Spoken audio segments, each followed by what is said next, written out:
is July 13th, 2018. My name is Lisa Fudge Gander and I'm interviewing Lisa Fudge Gander, Newfoundland. Lisa, thank you so much for having us and, letting us giving us permission to interview you. Oh, that's no problem. Can you please introduce yourself? Well, my name is Lisa Fudge. I am Alice Fudge's daughter. I grew up in Gander pretty much my whole life. And that's pretty much, and I was Commander Gander. I guess I'll throw that in there. What do you remember about 9/11? Where were you when it happened? We were talking about this the other day. Everybody has a story of where they were when they heard. Everybody. Doesn't matter how old you were, for the most part. You still remember where you were when you heard. I was just starting grade 12. So we kind of started hearing rumblings of it throughout the school because there was TVs in like the lounge areas and stuff. It wasn't till we went home for lunch that we really got to see it on TV. It didn't look real, it looked like a movie, My brother at the time, who's a year younger than me, Jamie, he actually worked up at the airport in the international side, like doing the concessions and stuff there for the international flights. So when he seen what was going on and the planes were coming in, he, called my dad and he was like, can I not go to school this afternoon if they need me, kind of thing. And Dad was like, if they want you, go. So he left lunchtime and went up there. I don't even remember the last time, after when I seen him again, because I worked at a pizza place, so I basically got called in there to just make pizzas over and over again to ship them up to the airport as well.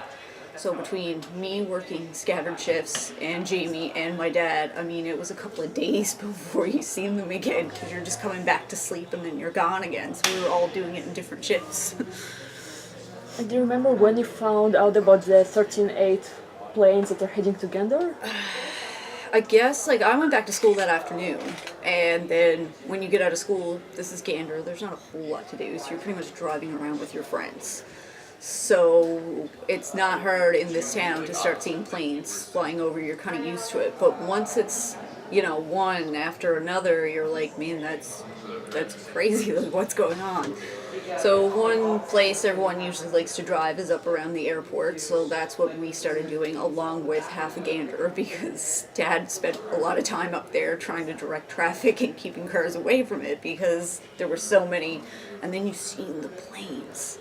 So many planes landing there. I'm still amazed they landed them all without any incident because they're so close together in the pictures. It's crazy. So yeah, and even throughout the evening you start seeing the school buses going up there, and you can see them on the tarmac, I guess, starting to take people and things. But it was crazy. Yeah, because that's not something I've ever seen before in this town. We had an even smaller population then as what we have now. So to start seeing that many people just walking around the streets, it was like you weren't even in Gander anymore. It was weird. And were you afraid? No, I never even thought about a fear aspect of it. You don't think about that stuff here. It's not. Well, because you thought maybe there'll be a bomb on one of the planes and then... Never even crossed my mind, Never even thought about it. It wasn't the first thing I thought about, and I'm sure other people that you've talked to have probably said the same thing. Wasn't even a thought. It never occurred to me. I just thought about all those people that are coming off planes and where you're going to put them all. And what do you remember the most about these days when the plane people were here? What was it like? Well, like I said, I spent most of my time working in a pizza place. Now, I did French immersion throughout school. So I had some French knowledge, so a lot of times even when I wasn't working, if some of the pilots that were staying at the hotels and the stewardesses, there was a couple of Air France flights there that were speaking French trying to order pizzas, even if I wasn't working, they would call me in to do the deliveries because I could go to them and do the deliveries and communicate with them and talk and stuff. And other than that, it was St. Paul's for the kids' birthday party, which I used to do Commander Gander when I was younger as, a job, waving and smiling in parades and all that kind of fun stuff. And so when Dad got the call from Kelly about trying to do this party for the Wish Kids, he's like, do you want to put the suit back on? So I did, because I was off that day, and you know, there's so many other people doing so many other things, and you actually kind of do need experience to put that thing on. It is hard to walk in. Can you describe it? Not everyone knows what's Commander Gander. Like looks like. Commander Gander is our town mascot. I'm surprised there's nothing around here with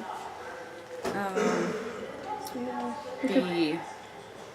Probably find something somewhere, but yeah. Oh, it's not hard now. Right now, there's pictures everywhere of it. Well, this is like a stuffed Okay. Commander Gander. Right? He's a gander. Yeah. You know, so you know that's why he's Commander Gander. Oh, Now this is a newer version of him there, because he gets updates every once in a while. But if I can find it here now, I do have the picture from the party Oh, okay. of the Wish Kids. During the 10th anniversary, there was a lot of film crews and stuff that came back, and there was one film crew from Austria that were there at the big breakfast they had for everybody when they came here and stuff. And she was dying to find out who was Commander Gander. She said that she had this photo. Now, this is from September 14th, 2001, so it's not like the best quality or anything.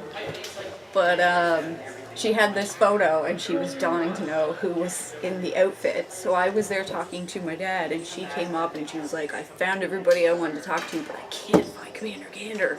Like, do you know who Commander Gander was? And I was like, this is my daughter.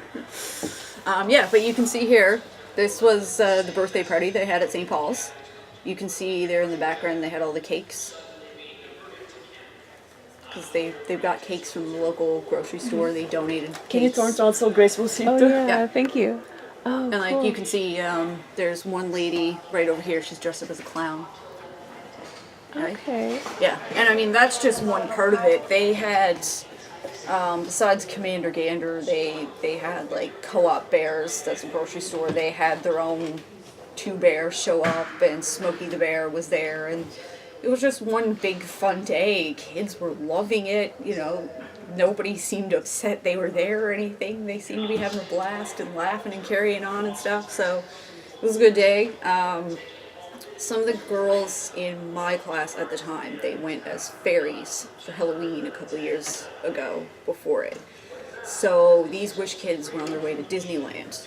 So these girls, Heather, Katie, and Melanie, I believe, went and got on their fairy costumes and said they were Tinkerbell's fairies, and came to like talk to the kids and was like, you know, don't worry that you can't come to us, you know, Tinkerbell sent us to you kind of thing. And it was a really cool day. They seemed to really enjoy it, so that's all that matters. And what do you remember about the rest of the days? Does anything stand out? Like, what was it like going from the day one to the last day when they were about to Kind of leave? a blur. I mean, you just walking around, like even in the town square area. I remember like driving by the Newtel building, and they had all those tables out in front of the building. It's amazing it never rained the entire time they were here, because a lot of stuff was outdoors because there was just no space. Even when you go up next to a college of the North Atlantic, like there was tents and everything set up on the grounds because some people were just staying in tents outside. I think a lot of the like teenagers and younger ones that were there wanted to like camp out kind of thing, so they had tents set up for them there. But yeah, the Newtel building had telephones and computers and stuff just hooked up outside, and so many people there just using their phones and stuff. And they said even just to walk around, like you can walk around here today, and I mean you'll pass the occasional person when you're walking around, but then there was people everywhere. The place was full. It was kind of cool to see, really. And then when they left, it was empty. It was really empty when they left. It was a weird feeling. But then everything just went back to normal. We went back to school, and that was it. Never thought anything else of it. I didn't think it was a big deal. I'm still amazed with all this stuff now. I don't see what the big deal is. I really don't. Do you remember is the first anniversary when the plane people started coming back? The one I remember the most is the 10th anniversary, because Gander kind of did like a breakfast thing, and that's where some of the passengers came back, and served the people of Gander breakfast, and there was a lot of film crews around, and like I said, that was the lady looking for Commander Gander and stuff, and that's when I really realized, like, why are people so interested in this? And, you know, like, I still don't get it. It doesn't make any sense. But when you're talking to some of these people, and some of the ones that were here, and like their stories and everything, and how they're shocked at what took place, like, I don't, like, wouldn't you guys do that for? And a lot of them would say, like, no, we probably wouldn't. And that kind of surprised me more than anything else, I think.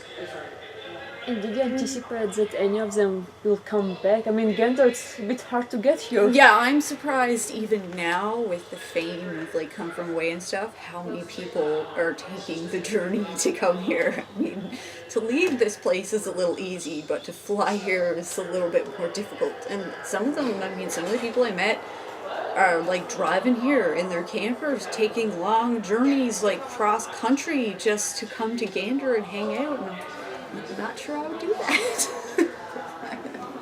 Right? But, no, and they love it here, and they're so happy, and some of the people I've met, they're already planning their second trip to come back here. So, I mean, I guess after doing some mild traveling, going to, like, bigger cities and stuff, like, I can't wait to come home when I do. So I guess I could see why some people might appreciate the simplicity of Newfoundland, I guess. And do you remember meeting David Hein and Irene Sankoff Hein for the first time and hearing about their idea to make a musical about it? I wasn't really part of that. I remember Dad talking about it, because he said he had to meet this couple, and they wanted to interview him, and when he said afterwards that, like, they were talking about turning it into a musical, and he was, like, pretty much laughing at it, you know, like, that's cute, we'll never see them again, kind of thing, you know. It wasn't till a couple of years later when I first met them, when they came here as well. But even when it was starting off, like, in Seattle and stuff, I was like, you know, it's a cute little thing, but I still never really thought anything big about it. I'd never been to, like, New York or seen any Broadway shows, so I guess I didn't really get the gist of, like, something going to Broadway and what that could mean, I guess. And now there's so much more in the works that still blows my mind. How did it affect your life? You know, the success of the musical and this fame of your dad and everything? Well, if you grew up in Gander, everybody knew Oz Fudge anyway. So that part of it, like, I couldn't go anywhere, you know, when you're a teenager and you can't get away with that when you're Oz Fudge's daughter. He's a town cop as it is, and everybody knew Oz Fudge. So that part of, like, the fame of Oz Fudge, that doesn't really, it's not something I am used to, because it's just on a bigger scale now, which is kind of weird. But I mean, he's had people calling him from all over, which even people that he's known years ago. I think the other day his mailman from when he lived in, like, Stephenville, like, 30 years ago, called him just because he's seen him on the TV all the time, and he was like, I gotta call that guy. So that's what he did. They're just coming out of everywhere now. Everyone's trying to find you. But I don't know. I don't think anything different about it. I don't find it that weird. I'm used to Dad being a talker, and I'm used to people knowing who he is, so I don't really find it that odd yet. It might get worse later, I don't know, but yeah. And were you worried about the representation of Newfoundland when you first heard about this idea? The thing when it comes to Newfoundland is the accent. I'm very picky about, like, there's so many people when they try to, like, imitate Newfoundland accent and they make it sound stupid or they make it sound Irish.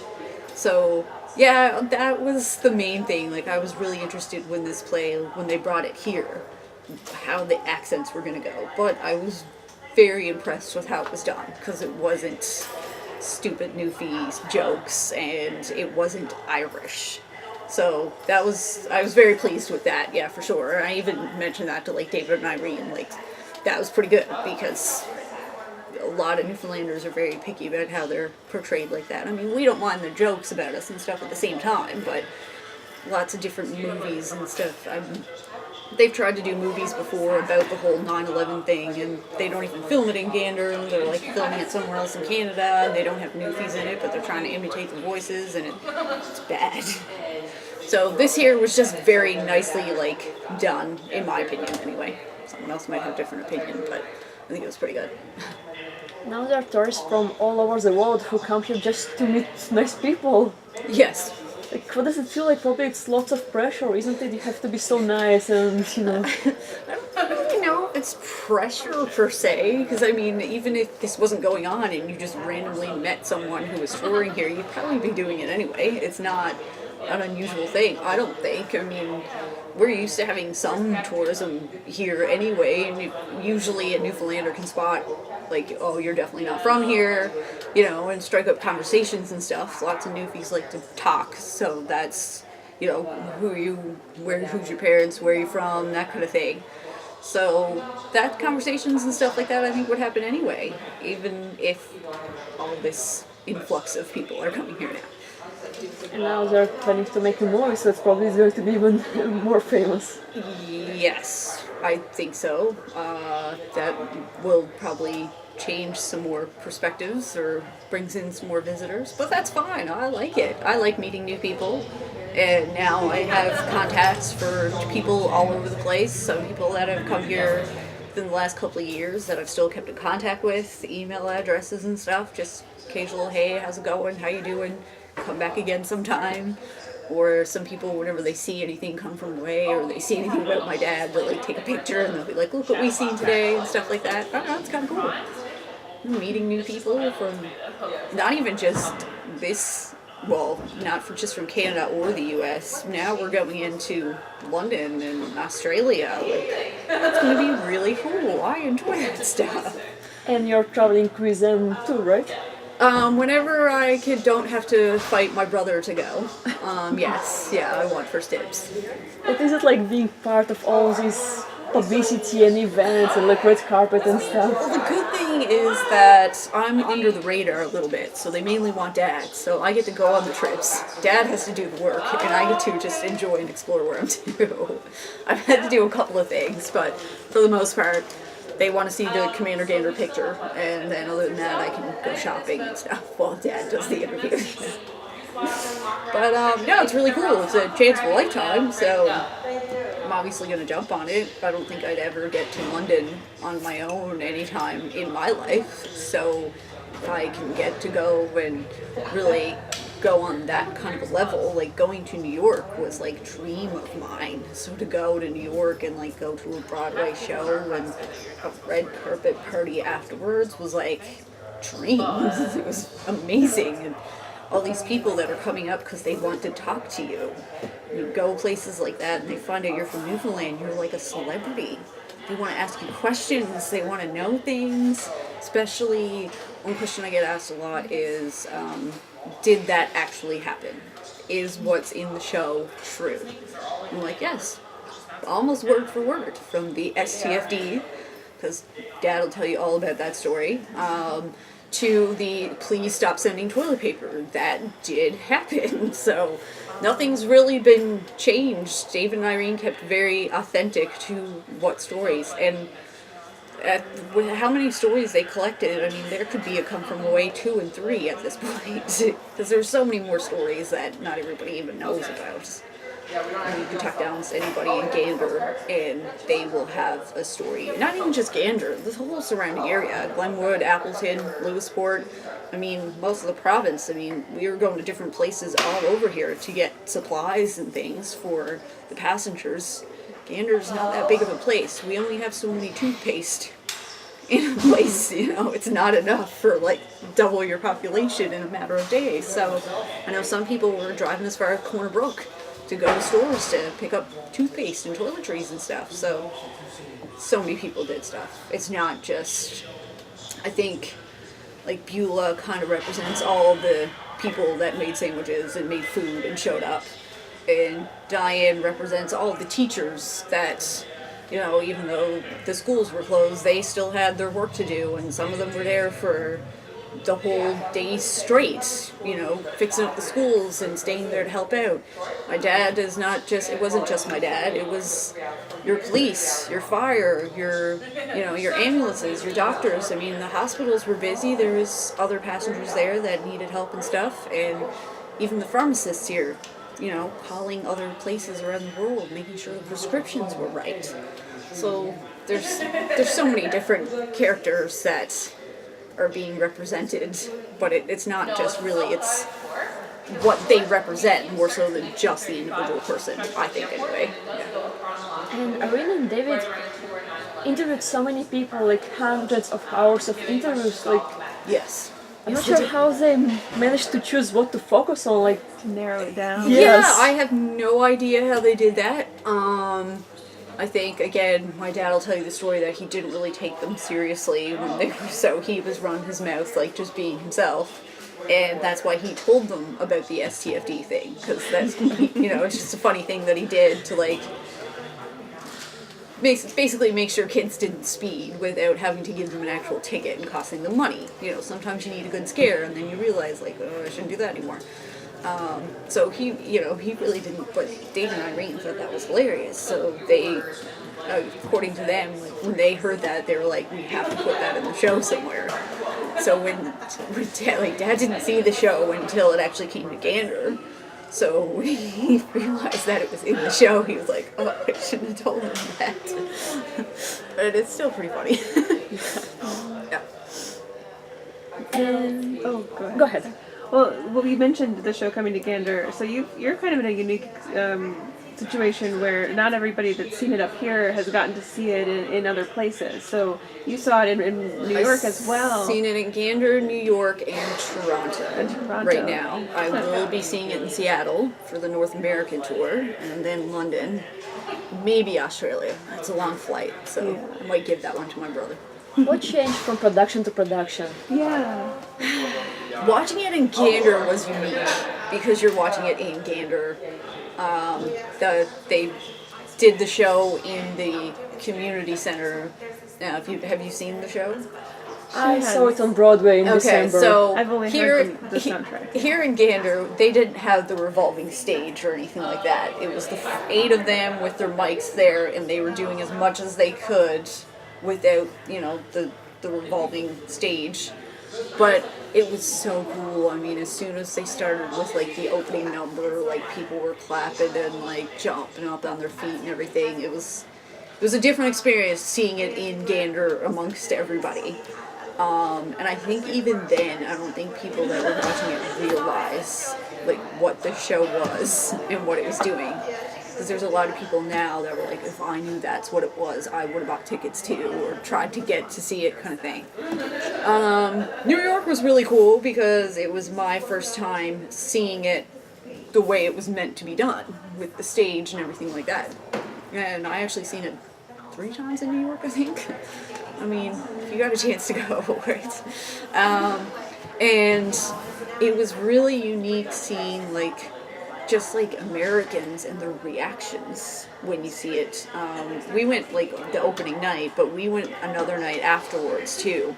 So we were just, you know, inconspicuous, just there, whatever. And then you start talking to people that are close by to you, and then it comes up of where they're from, or they ask because of the accent and just their amazement and the questions they want to ask and talking to you and stuff. So that was a totally different experience itself. Just seeing the way the Americans were reacting to the show was, I mean, I thought it was great because it's about my hometown and everything. So in Gander, everyone's like, oh yeah, this is great and everything. But like, it's about us, so obviously we love it. But then when you go to New York and you see all these other people that are like cheering for it and loving it too, I'm like, oh, so it's not just us. Like, this is something. And well, I love the cast in the Canadian. I love all the cast so far. I mean, they're great, and it's a little different, but it's not bad different. Do you know what I mean? Like, it's a good different in both casts, so it's hard to like pick. I call the ones that play my dad, I call them fake dad. So Gino, who plays dad on Broadway, he was fake dad first, fake dad number 1. and he owned it, called me his fake daughter and stuff. He sent me cards and signed it fake dad, so that was good. So then we went to Toronto. I met fake dad number 2, which is Corey. And he owned it too. He was totally okay with it and stuff, so that's great. And like, they're great guys, but they're like great in their own way, you know? So it was just like all the other cast, like, I love them. There's no one of them that I think plays the character better than the other, do you know what I mean? They bring their own thing to it, but it still works. So I'm very interested in seeing, you know, fake dad number 3 and London fake dad, and I mean, there's a whole thing. Not that they have changed some things, that they kept revising it, so it's not the same like what you saw in Gander and on Broadway. Right. They even added one song, right? Yeah, one thing I remember, probably because it was technically about me, in the show in Gander, it was Gino that said that he was Commander Gander. Because I talked about Commander Gander in the show. So in Gander, when they did it, it was Gino that said he dressed up as Commander Gander. So it was like, oh, that's kind of cool because it's dad, but really it was me, so that's fine. But then when I went to Broadway, it was Claude. So I was like, that's okay, but I liked it before when it was Gino. But, you know, that was one thing I noticed right away. And the more you, like, seen it in New York, because I've seen it 3 times, I would pick up on a couple of their little, like, song changes and, like, hey, that wasn't the way it was before. But I was trying to figure it all out, too, because obviously what I seen in Gander was a different show because of the stage and everything, too, so I'm trying to, like, pick it out. And you mentioned that now they're making a documentary about this story. HBO was here last September doing a documentary. Well, actually it was before then. They followed us to New York and got our reactions of being brought to New York and us seeing the play and things like that. And then they came back here in September and we screeched them in.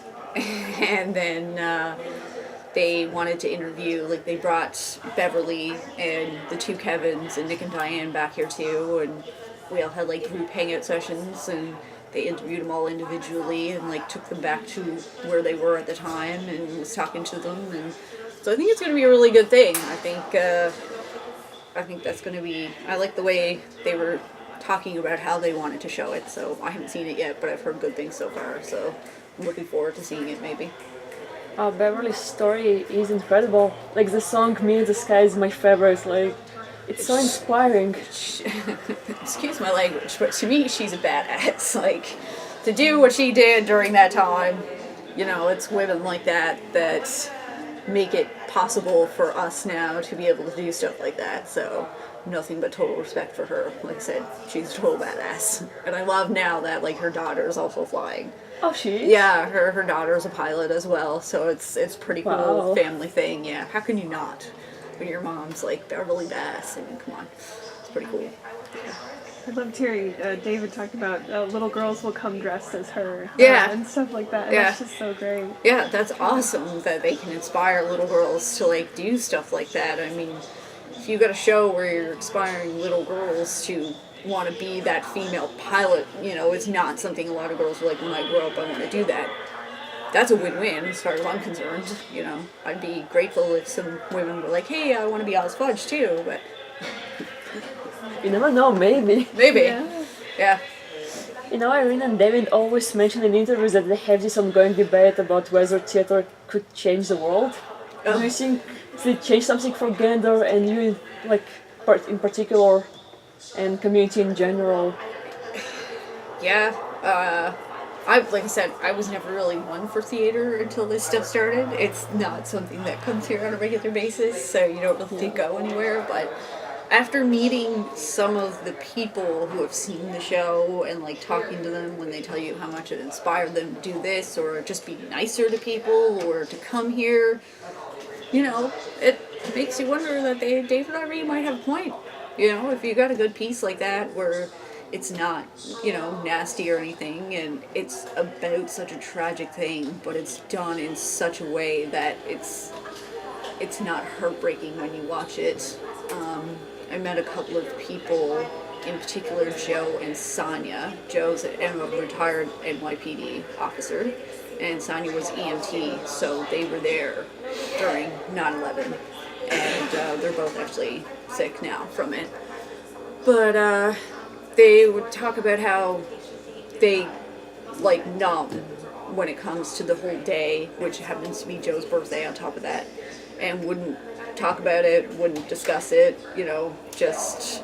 And after seeing the show, it's like totally changed them, as they put it, which you wouldn't think like a show could do that, but yeah. And they came here because they wanted to meet some of the people. They came here during 9/11, actually, a couple of years ago. They do the 9/11 museum tours down in New York. So you can go there, and there's a few of them. Jeanette is another one that I'm still talk to. She's actually coming here in September as well. That you go there, and they take you around, and it's really eerie when you go into that museum. And they tell their stories. Like, this is what I did that day. This is what happened, you know, and listening to some of them talk, like, it breaks your heart. I don't know how they can talk about it like that day after day, but they want to inspire people and make sure that people don't forget, which I don't think anybody will ever forget that. Yeah. So far, most of the people we talked to were adults when it happened. I was wondering, like, how did it affect teenagers? Like, you know, did you talk to your friends about it? And I mean, I know a lot of people went, like a lot of people my age, like probably the high school people, like they spent those days in the schools too. You know, babysitting the younger kids to give the parents a break, just making new friends with other kids their own age even that were stuck there. That was like, you know, you don't want to be stuck there as a teenager with them in, you know, a gymnasium on some cots, like, you know. So they would come and like, hey, let's go hang out, let's go get a coffee, let's go do this, you know. So a lot of them like made new friends that they still talk to now and stuff. I spent most of my time making food, so I didn't get to talk to too many other people besides when I was Commander Gander, which technically I'm not allowed to talk then anyway, so. But after that, it wasn't really talked about that much, you know, like I said, we didn't think anything of it, so once it was done, we just went back to school and everyone went back to their normal lives, and that was it. This was just something that happened. You did what you had to do, people made some friends, and then we just went back to life. And the terror attack, what happened to towers? How did it affect you that people could do something like that on purpose, you know? I mean, I think for days even afterwards, and being in Gander and seeing the effects of it, still didn't believe it was real. Like, it doesn't trigger in your mind. I'm sure if you could physically see it in New York and be there, you'd be like, oh, this shit's real, but it's just something on the TV, and you're like, no, this can't be, like, it's like, this is just a really good movie. I don't know, you're like numb, like, I can't even say it enough, it just didn't seem real. I don't know, just watching it, and watching the people trying to run, and all the, like, smoke and everything, I still, like, remember watching the videos and everything, and you're just like, you can't make that stuff up. It was scary. You cannot make that up. I don't know, it was the first time really that you really knew that there was other people in the world that would do something like that. We're a pretty isolated little place. We don't really have a lot of crime. We don't really see any, even like murders or anything like that here. There's not even any break-ins. Usually, you know, there's very little crime. So to see something that catastrophic, like, that's a real jolt to the system to believe that that could actually be real elsewhere in the world. That's pretty much for the most part, what I thought about anyway. Is there anything you would like to ask, Grace? Well, mostly I asked the question earlier. Yeah, I'm just grateful that you've been willing to share, because like you said, like sometimes people think they don't really have that much of a story to tell, but just the fact that you were there and experienced it. Yeah, and like I said, You could just walk around town today and find anybody from here, and they'll have a story for you. It's not hard to find people at all. So, yeah, I think that I don't have a story to tell, but I was there and I did do stuff, so I guess I did have something to tell. Now, you go back to school and everything, was there signs of lingering signs afterward of like, oh, this, because they used the schools and stuff. They left, in Collegiate, which is where I went to school, there was this big, long paper where passengers signed and left messages and stuff, and they left that up for quite a while afterwards. Even in Gander Academy, there's ones in there too, I know for sure. I don't know have you spoke to Diane Davis? No, I think she's in Fogo right now. She pretty much lives in Fogo, yeah. Iceberg. But she'd be able to tell you more about the Gander Academy side, because that's where she lives. Well, she lives across the street from Gander Academy as it is, but she was actually my grade 3 teacher. Really? Yeah, Okay. and Brian Mosier was actually taught me one of my classes in high school too, so there's always a connection. Was it the 7 Degrees of Kevin Bacon or whatever? Yeah. Well, around here, there's something, some way. So, yeah, it's not hard to find something. Is there anything you would like to add? Something we forgot to talk about? Something that you... I don't think so. I think I talked more than I thought I would, so I think we're doing okay. Yeah. Alright, thank you so much, Lisa. Yeah, really thank appreciate you. that. No Go problem. ahead and This is the end of the interview.